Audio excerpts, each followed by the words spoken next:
अपनी एक वृंदावन का एक भक्त था, अपनी एक वृंदावन का एक भक्त था, उसको सब अलवेला कहते थे वृंदावन में, उसको नाम ही पड़ गया था अलवेला। तो बंधु वो रोज बिहारी जी का दर्शन करने जाता था अपने सब मित्र मंडली के साथ में, वृंदावन में रहता था। बिहारी जी का दर्शन करने के लिए नित्य जाता तो सारे उसके सखा दर्शन करते। सखा मतलब सब भजनानंदी थे, अलग अलग कुटियाओं से सब एक जगह मिलते और फिर बिहारी जी का दर्शन करने जाते। बहुत वर्षों तक बिहारी जी ने उसको दर्शन दिया, लेकिन एक दिन एक अचंबा हुआ। जैसे ही बिहारी जी का दर्शन करने के लिए गया तो बिहारी जी में बार बार पर्दा आता है, तो पर्दा आया हुआ था, दर्शन करने के लिए सब खड़े थे। जैसे ही पर्दा हटा सब कहने लगे श्री वृंदावन बिहारी लाल की। उसके संग जो बाकी के भजनानंदी संत थे वे भी सब कहने लगे वृंदावन बिहारी लाल की जय, लेकिन उसने नहीं कहा। वो सामने जब देख रहा था तो बिहारी जी जब बाहर विराजते हैं तो बगल में सखियां चमर वमर लेके सब खड़ी रहती हैं, चांदी के सिंहासन रहता है, सब फूल बंगला बना रहता है। फूल बंगला है, सिंहासन है, सखियां हैं, लेकिन बिहारी जी उसको नहीं दिख रहे थे। अगल बगल वालों को बोला, बोले तुम जय जयकार क्यों बोल रहे हो? बोले अरे बिहारी जी के दर्शन तो जय जयकार से ही होते हैं। उसने आंख मीड़ करके देखा, बोले बिहारी जी बैठे हैं सामने। बोला अरे दिख तो रहे सामने, तू दर्शन क्यों नहीं कर रहा है? और वो कैसे कहे सबसे कि मुझे दिख ही नहीं रहे हैं। वो मन ही मन विचार करने लगा, अपनी आंखें मीड़ने लगा, क्या हो गया मुझे, ठाकुर जी दिख क्यों नहीं रहे हैं? चला गया। रात भर सोया नहीं, कुछ खाया नहीं, कुछ पिया नहीं। यमुना जी से प्रार्थना करता है कि हे यमुना मैया, मुझसे कोई अपराध है गयो जो ठाकुर जी मुझको दर्शन नहीं दे रहे? किसी से कह भी नहीं सकता, क्योंकि यदि किसी से जाकर के कहा तो सब लोग मेरा आश्चर्य करेंगे, लोग मेरी बात बनाएंगे, पूरे वृंदावन में हल्ला मच जाएगा।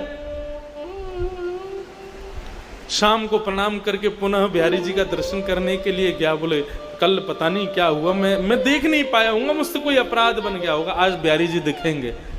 दूसरे दिन जब पुनः गया, सबने दर्शन किए, कपाट खुलते ही सब जय जयकार करने लगे, वृंदावन बिहारी लाल की जय। उसने फिर देखा तो सामने फिर बिहारी जी नहीं दिखे, अकेला सिंहासन खाली। चिंता में पड़ गया, ब्लड प्रेशर हाई, पसीना पसीना हो गया। मुझसे क्या अपराध हो गया, बिहारी जी मुझे दिख क्यों नहीं रहे हैं? किसी को पता ना चले तो उनसे बड़े अलग ढंग से पूछता है, बिहारी जी की पोशाक बड़ी सुंदर है ना? तो बताते हाँ आज तो पीली पोशाक पहनी है, हाँ देखो कमल की माला पहनी है, बिहारी जी का मुकुट कितना सुंदर लग रहा है, बिहारी जी की सुंदर देखो क्या छटा दिख रही है, गाल ऐसे चमक रहे हैं। सुन करके रोने लग जाता, बोले मुझे क्यों नहीं दिख रहे हैं?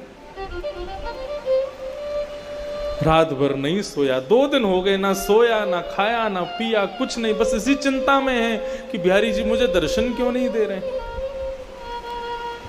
तीसरे दिन सुबह वृंदावन परिक्रमा लगा करके आया, यमुना स्नान किया, ब्रजवासियों को प्रणाम करने लगा। अरे कोई अपराध हो गया हो तो हे बिहारी जी क्षमा करना। अपने दोनों उंगलियों को मीड़ करके आज एक बार अपने ऊपर विश्वास करके तीसरा प्रयास करता है, आज यदि बिहारी जी दिख गए तो ठीक, नहीं तो प्राणों का त्याग कर दूंगा। जैसे ही मंदिर में प्रवेश किया, कपाट खुले, सबको बिहारी जी दिखे, उसको नहीं दिखे। तत्क्षण निकल गया। यमुना जल में अपने प्राणों का परित्याग करने का मन बना लिया। बोले जिस देह को बिहारी जी नहीं दिख रहे, उस देह को जीवित रख के क्या फायदा? जिस देह से, जिन कानों से कथा नहीं सुन सकते, जिन आंखों से दर्शन नहीं कर सकते, जिन नाक से ठाकुर जी के चरणों की सुंदर सुगंधी नहीं ले सकते, जिस जीव से ठाकुर जी का प्रसाद नहीं पा सकते, जिन पैरों से प्रदक्षिणा नहीं कर सकते, उस देह का मतलब क्या है रहने का? निकल गया। बोले आज प्राणों का परित्याग कर दूंगा। यमुना के किनारे जाकर के बैठ गया, हे यमुने मैया कृपा करो, मुझसे कोई अपराध है गया? मुझको याद है मैंने ऐसो कछु ना कियो, जाके भाव से ठाकुर जी मुझको दर्शन नहीं दे रहे हैं। यदि मेरा कोई अपराध है, बिहारी जी मुझको दर्शन नहीं दे रहे हैं, तो या दर्शन ना देनो तो एक प्रकार से मेरो वध के समान है, मैं आज अपने प्राण त्याग दूंगा। यमुना जल में प्रवेश करने लगा अपने प्राणों के परित्याग के लिए, तभी एक व्यक्ति वहां पर आया, उसको कुष्ठ रोग हो गया था, उसको एक रोग हो गया था, उसके पूरे शरीर पर, पूरे अंग पर, पूरे मुख पर दाने हो गए थे।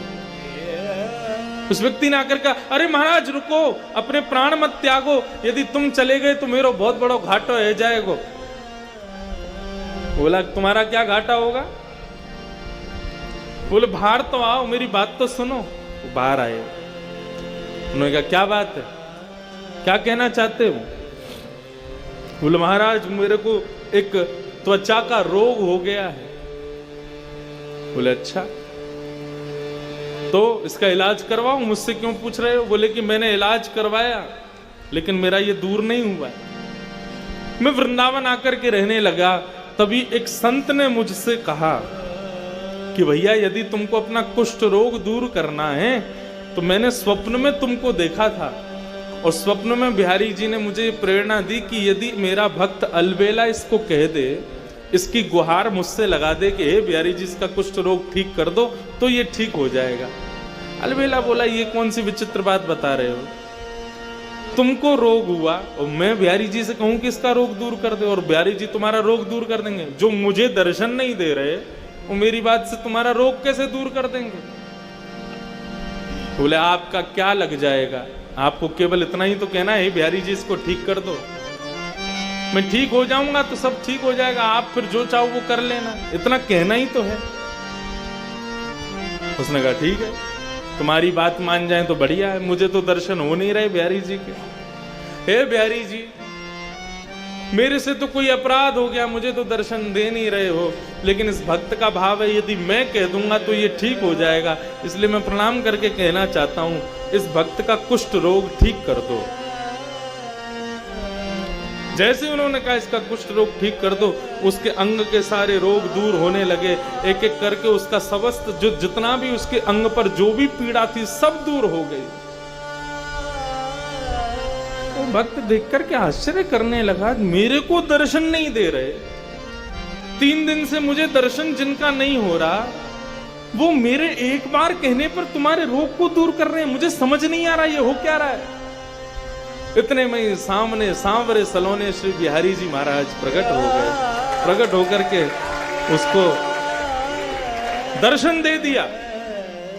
पहले तो दर्शन करके आनंदित हो गया, खूब रोया, बोले प्रभु मुझसे कोई अपराध हो गया जो मुझे दर्शन नहीं दिया, और ये सब क्या लीला है आपकी, मुझे एक बार बताओ, विस्तार से वर्णन करो, ये सब क्या हुआ है।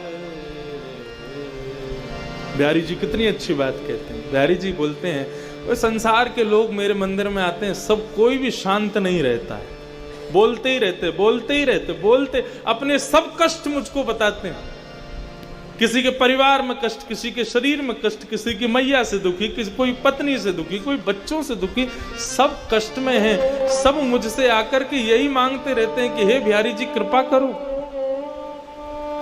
लेकिन आज तक तूने मुझसे आकर के कुछ नहीं कहा, तू सदा सर्वदा शांत रहा, तूने आज तक मुझसे कुछ नहीं मांगा, एक शब्द नहीं मांगा।